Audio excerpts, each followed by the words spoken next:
Hello. Hi. We just saw a movie that had Jeff Goldblum in it, even though he was only in two scenes where he was just in a court room, I think in Washington D.C. Somewhere, and they were deciding the fate of the dinosaurs on the island that was about to explode because of a volcano. And, yes, we watched Jurassic World 2, Fallen Kingdom. That made my whole body vibrate.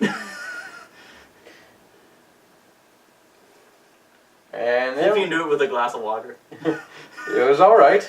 It was an alright movie. Our main complaint is that it had a lot of slow, drawn-out spots with just the human characters, but, you know. It was very obviously a middle-of-a-trilogy kind of movie. If you're... all the tropes followed up from the first one, set up the third one. Yeah. There was a lot of time where I'm wondering, why aren't dinosaurs fighting yet? I'm like... why was there not some more Jeff Goldblum? Yes. I don't know. Maybe they weren't willing to pay him as much as he wanted. I don't know. Or maybe it's just because his voice gets grating on the ears after a while. Yeah. Yes, it does. I think they did a alright job on trying to make us care about the dinosaurs and the fate of the dinosaurs. Yeah. That was even though some of these shots were a little like okay, it's gone beyond like actually emotional and going into cheesy territory here, like when they're on the boat and there's going away from the island. I forget. There's always an argument whether it's Brachiosaurus or. It's a Littlefoot dinosaur. That's what it is. It's a long neck Littlefoot. Yeah, but basically it's the only dinosaur left on the island, and it's taking a long time to get enveloped by the magma and die, and the whole time it's going. I almost actually started laughing towards the end because it was actually starting to get cheesy. Yeah. It's like, we get it. It's sad. You have work to do. Other dinosaurs on the boat you're on to save. The guys who were contracted betrayed you. Get on that. They're beating it to death with Mjolnir. Funny and topical because of Chris Pratt. Star-Lord. I know. It's just I was trying Oscar. to make. Yeah, I know. I was trying to make trying to think of what joke to make. You kept making them in the theater. You kept making references to. Yeah, but they have to be relevant to what we're talking about. We haven't actually gotten to anything that would be relevant for me to bring that up yet. Mm-hmm. Basically, everyone. Well, the two main characters from the last one are still here. Yeah. The Bryce Dallas Howard and Chris Pratt. Yeah. I don't even remember her name. Claire? Something like that. I think it was Claire. She's not Gamora. She's just. Damn it! There you go again. Discount Gamora. But she's white Gamora. But basically, everything's been shut down. And the freaking cold opening was just like immediately like freaking no warning, just suddenly dropped into everything of. Well, the thing is, most of at least one other Jurassic Park sequel did that, the third one. Except it wasn't to recover anything, it was kind of stupider because it was just like a kid and a friend of his just like doing what's that sport where you're on a line attached to the end of a boat, but you're on a glider. Oh, parasailing? Yeah, something like that. They're doing that, and then of course, but we're not talking about the third movie. But in this one, there are a bunch of guys sent out to recover a tooth of the dead Indomitable Rex. It's Indominus Rex. Indedimus Rex. But basically, for the mad scientist from the first one. Yes, because that is basically the plot of every Jurassic Park sequel. Oh, well, maybe just the second one. It's like a little bit of the first one too, because Needry. After the first one, I was already sick of Wu. He's, I don't know. It gets on my nerves, Wu. All he cares about is science. Well, that's not. I don't know.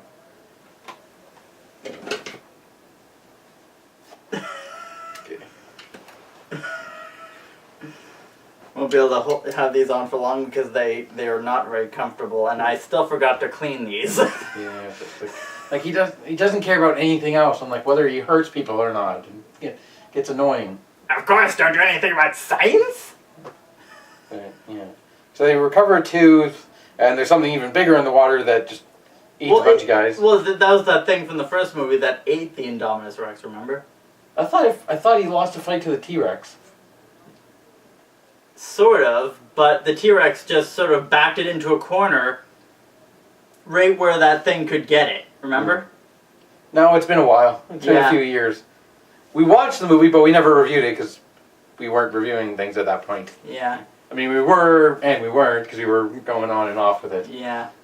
No, this is an every week thing. Oh, joy. Well, we have to post some sort of content. I mean, you keep uploading the Let's Plays. Yeah, well, I have to vary it up, too. Some people hate variety. Well, then they can tell me that. Nobody's told me that yet. Because nobody cares to watch or comment.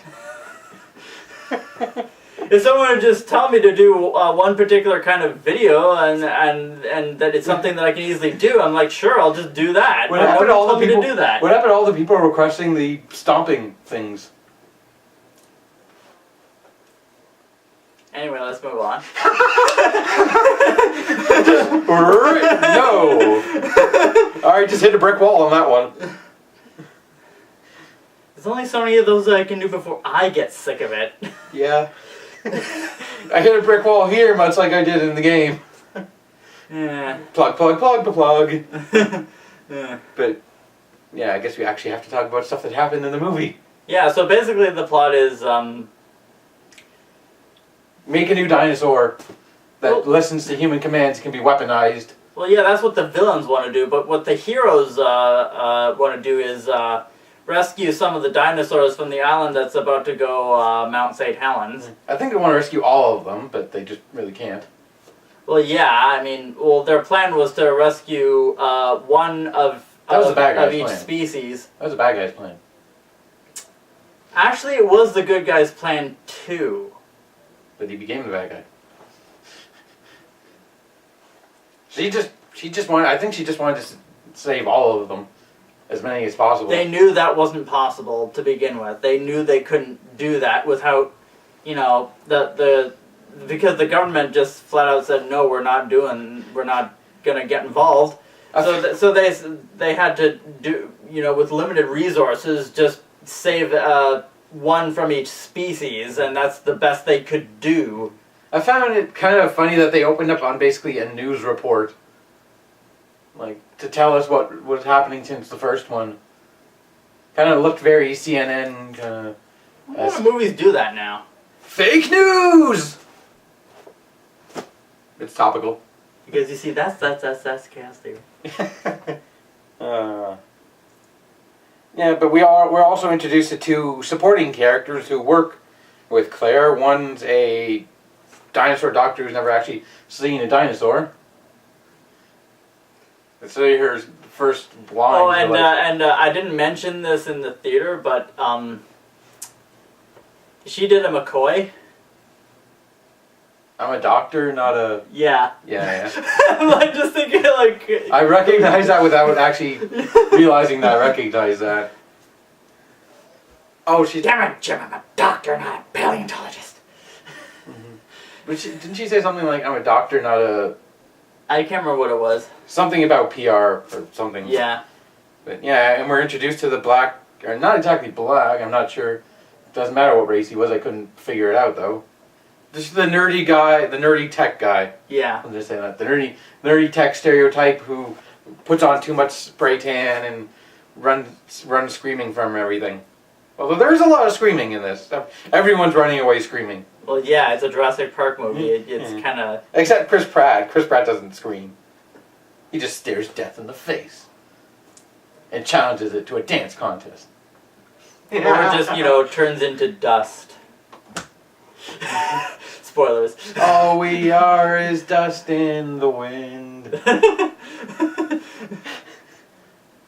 Too many references about other things. Well, that's kind of our thing, right? You know? But like they're sent there because the most important dinosaur is Blue, the Velociraptor that Chris Pratt made was shown throughout the whole first movie to have a heightened sense of intelligence and sense of emotions and caring about humans, which I don't know why you want to care about other humans. So they're there to capture it, or at least they think they are, but they get double-crossed by the guy who set up the plan, who's working for a guy whose backstory makes you believe he was in the Jurassic Park movies, but was made up entirely for this movie. Yeah, because I cannot recall anywhere there, in any of the other movies, there being a guy with that name. Certainly not played by that actor, because I know that actor pretty well. I can't remember the actor's name, but that's just because I'm bad with names. Lockwood. Okay. His last name was Lockwood. Yeah. But it's a pretty easy name to remember. Yeah, he was played by the guy who played Zefram Cochrane in Star Trek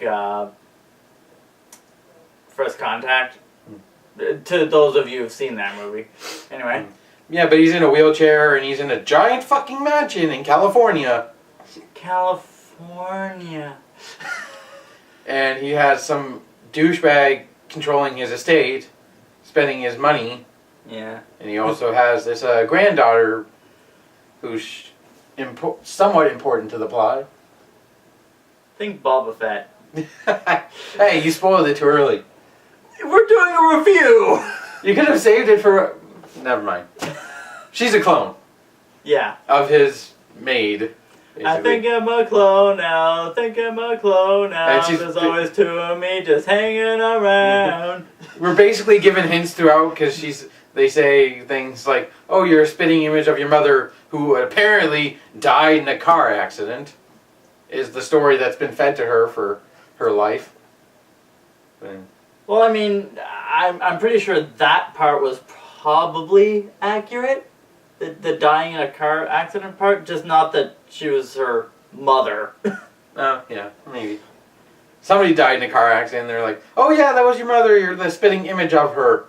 Until she finds a photo of her and the maid who looks exactly like her.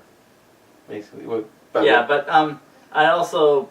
It kind of reminds me of, that deleted scene from the first Pokemon movie, Amber, and young baby Mewtwo. Oh, yeah. That was Mr. Fuji's original plan when creating Mewtwo was... Oh, yeah, to bring back his daughter. Yeah. Yeah. It reminded me of that. But it's hilarious. The guy who's basically on his deathbed, or close to death as possible, has a cane with a piece of old amber on it. Which was the same one that John Hammond had in the first movie. Mm. Exactly the same. It was the same one. But he also had, also in his mansion, he had tons of skeletons, and happened to have a lab in his basement where apparently the first dinosaurs were resurrected from. Even though this sounds completely bullshit and forced.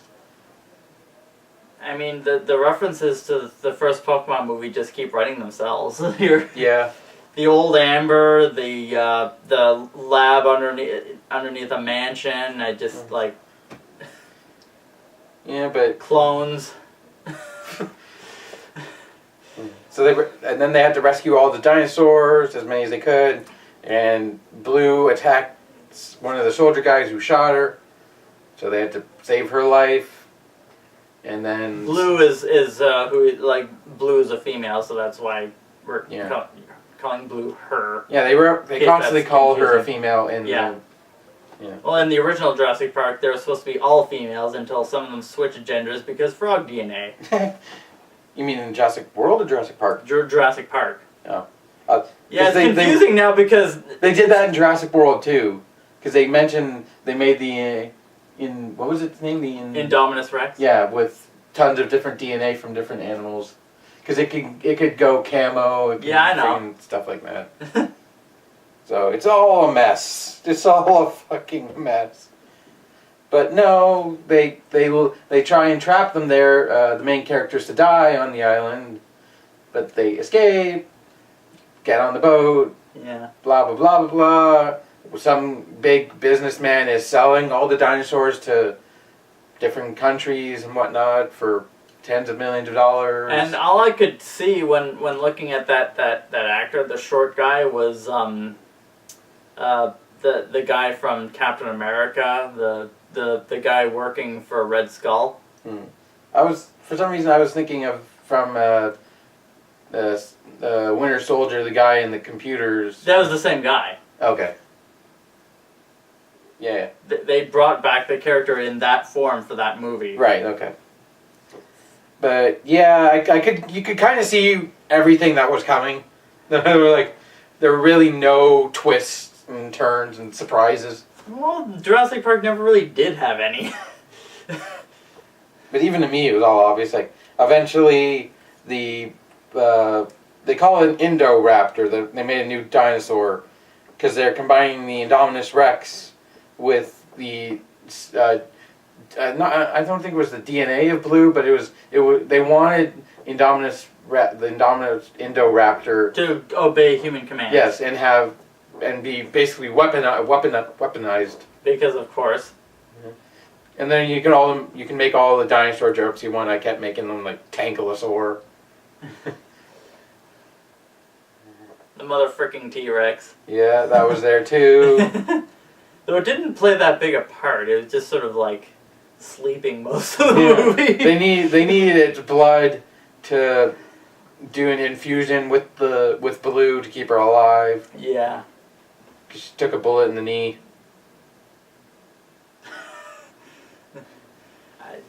Do you want to do the thing? Or? No. No. Oh, all right. But then the Indoraptor, they end up obviously setting it free because the guy in charge of all the military guys is an idiot and thinks yeah, they always are. It's like he thinks he's more macho than he is and thinks he can take it on, but he gives it a couple tranquilizer darts, which weren't enough because it's a design. It's a war machine. It's not going to be that easy. Hey, another Marvel reference. So it kills him. It escapes.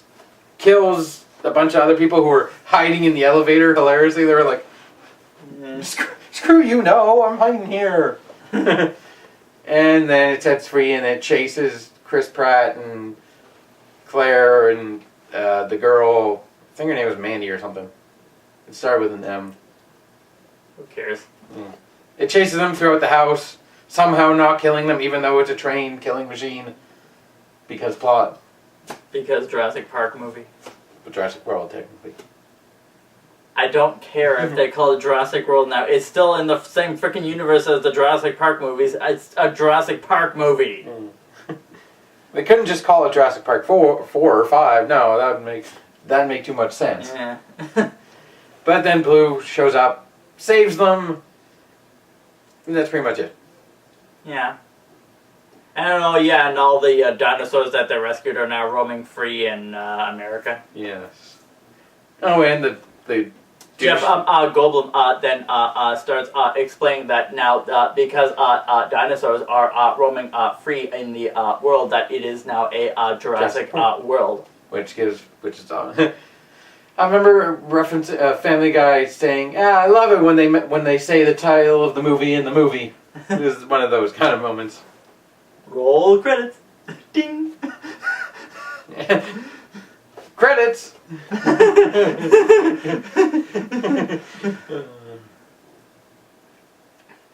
Oh, and Chris Pratt and Claire, I think his name was Oscar, but something like that. Yeah. They broke up in between movies, and this is their getting back together kind of thing. Yeah, because trope. And because they had to shoe in a love story somehow. Yeah. Final thoughts? It was okay. Yeah. Again, the human bits kind of slowed down to a crawl. Yeah. It's kind of like okay, That's kind of the problem with all of the Jurassic Park sequels, though. it's kind of like, where are you going, but how much do I actually want to care? Because I just assume you're all going to get killed off. Which, interestingly enough, none of the good guys did in this movie. Only the bad guys. I kept thinking the nerdy guy was going to bite the bullet because he was the closest to him. I remember the first, like, he's spraying the suntan, and because he's afraid to get in the plane. It's not suntan, it was it's a bug spray. Bug spray. Yeah. And he asked Chris Pratt characters, like, something about riding a plane. He's like, well, I rode my motorcycle with a pack of raptors, and he's like, we're not compatible. We're not compatible. It's like, okay. And usually the sort of the wimpy Weasley guy is the first to go in the other movies, but they didn't kill off any good guys in this one. Yeah. It was kind of a welcome change. Don't worry, they'll do it in the next one, which obviously will be a next one, because they gotta wrap up the story somehow. Yeah. And at that point, we have to wrap up this video. Yeah, so... I've been Ace, keep one up your sleeve. I'm trying to think of a movie line that I can use as a goodbye quote that... Aim for the legs.